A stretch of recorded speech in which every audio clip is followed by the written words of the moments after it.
केली. स्वराज्य रक्षक संभाजी महाराजांचा उल्लेख हा आदराने आपण करतो आणि तो उल्लेख करत असताना आज स्वराज्यच धोक्यात आलेलं आहे. या गोष्टीचं देखील कुठेतरी मनस्वी दुःख आहे. सोबतच संभाजी महाराजांचं त्यांच्याबद्दल विकृत लिखाण करणारे, इतिहासामध्ये संभाजी महाराजांच्याबद्दल चुकीची माहिती देणाऱ्या प्रवृत्ती आज महाराष्ट्रात डोकं काढतात आहे. याबद्दलही मनस्वी दुःख आहे. आणि सोबतच संभाजी महाराजांचं स्मारक त्या ठिकाणी अद्यापर्यंत उभं राहू शकलं नाही.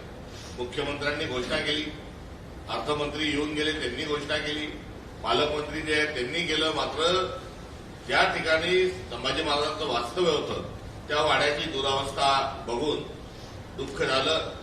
आणि मुख्यमंत्र्यांना अशी का भीती वाटते की ते त्या ठिकाणी संभाजी महाराजांचं स्मारक उभं करत नाही. त्यांना देखील भिवू नका अशा स्वरूपाची एक आमची त्यांनाही सांगणं आहे.